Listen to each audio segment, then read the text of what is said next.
जोहर खमसन, पांच रकात पढ़ा दिया। जोहर की नमाज 4 के बजाय 5 बढ़ा दिया। सलाम फेरा, साहबा कह रहे हैं अल्लाह के रसूल क्या नमाज बढ़ा दी गई? अजीदा फिस सलाम, क्या नमाज बढ़ा दी गई? अल्लाह के रसूल ने कहा काल वमा ज़ाक, नहीं क्या बात है? फरमाया आपने 5 पढ़ा दी, आपने फौरन सजदे सहू किया, 2 सजदे किए और उसके बाद सलाम फेरा, और सलाम फेरने के बाद फरमाया कि नमा अना बशर अनसा कमा तनसौना फैजा नसीतु फज़क्किरूनी। जरा गौर करो हदीस के अल्फाज पर। आपने फरमाया मैं भी एक बशर हूं जैसे तुम एक बशर हो, मैं भी एक इंसान हूं जैसे तुम एक इंसान हो। अनसा कमा तनसौन, मैं भी भूलता हूं जैसे तुम भूल चूक तुमसे होती है। फिर फरमाया जब मैं भूल जाया करूं तो याद दिला दिया करो। अगर आलिमुल गैब होते तो आपको मालूम हो जाता कि मैंने 4 के बजाय 5 रकात पढ़ाई है। सहाबा याद दिला रहे हैं, सहाबा याद दिला रहे हैं। सहाबा बुखारी की हदीस, मुस्लिम की हदीस, नबी पाक सल्लल्लाहु अलैहि वसल्लम ने ना 4 रकतों वाली नमाज पढ़ाई तो 2 रकतों पे सलाम फेर दिया। सहाबा खामोश है सारे, चुप, हम नहीं बोलते।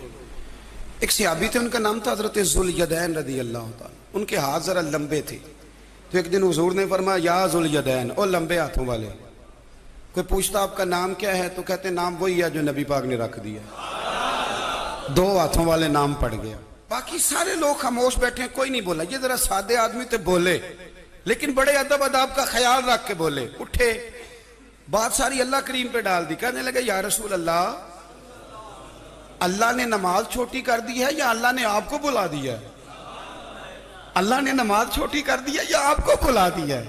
तो हुजूर फरमाने लगे क्या हो गया है? हुजूर मुझे लगता है आपने 2 रकतें पढ़ाई हैं। नबी पाक ने फरमाया क्यों भी अबू बकर, कितनी पढ़ाई हैं? अर्ज की हुजूर मुझे कोई नहीं पता। मुझे नहीं पता, मैं तो पढ़ने आया हूं, को रखते कितनी थोड़ी है, जितनी पढ़ाओगे चुप करके पढ़ लेंगे। झगड़े हैं नबी के बाद, नबी तक हम सारे एक हैं।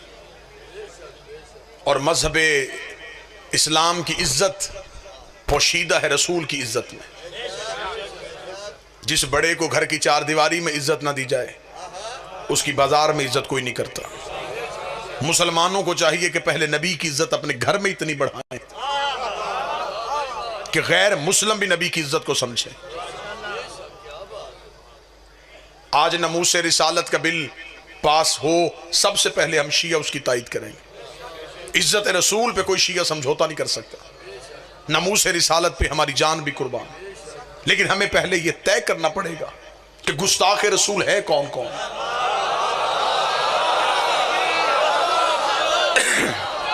आपके पास गुस्ताख रसूल का म्यार क्या है? शिया मजहब से पूछो तो मैं मिंबर से पढ़ता हूं। जो नबी को 40 साल के बाद नबी समझे वो भी नबी की तौहीन करता है। जो रसूल को दाई का दूध पिलाए वो भी रसूल की तौहीन करता है। जो नबी को जबरील का शागिर्द समझे वो भी नबी की तौहीन करता है। हर गुस्ताख रसूल को सजा होनी चाहिए, चाहे वो घर का हो चाहे वो बाहर का हो। इज्जत रिसालत पे कोई समझौता नहीं। हमारे अकीदे के मुताबिक नबी पहले दिन से नबी थे। 40 साल तक चुप रहे। अगर कहते मैं नबी हूं तो नबूवत का गवाह लाते कहां से? जो करीब बैठो ये जहमत फरमा। अगर कहते मैं रसूल हूं तो रिसालत का गवाह कहां से लाते?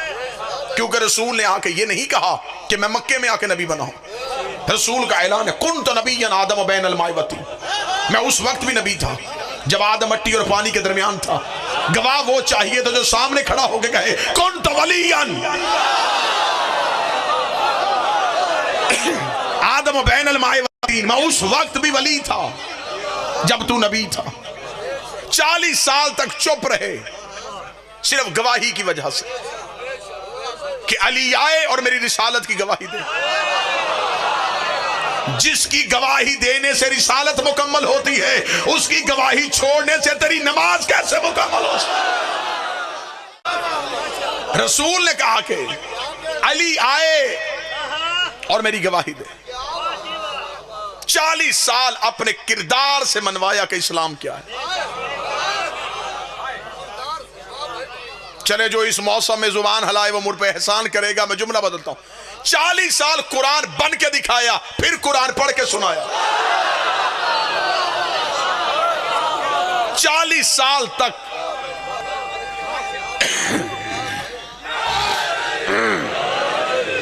अपने किरदार से इस्लाम को मनवाया कि अरब के वो जाहिल जो बाप को बाप नहीं कहते थे, हमारे नबी को सादिक भी कहते थे, अमीन भी कहते थे। रसूल ने कहा, कुरैश वालों, अगर मैं कहूं इस पहाड़ के पीछे लश्कर है तो मानोगे? उन्होंने कहा कैसे ना माने, कह जो तू रहा है।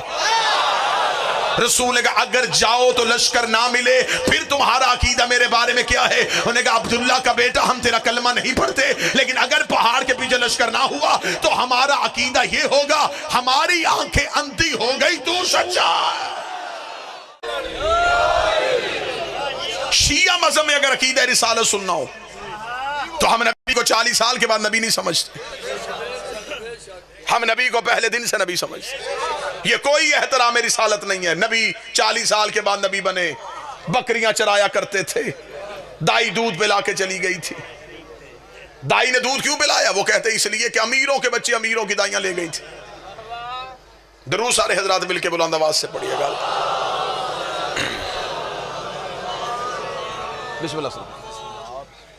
अमीरों के बच्चे अमीरों की दाइयां ले गए, गरीबों के बच्चे गरीबों के दाइयां।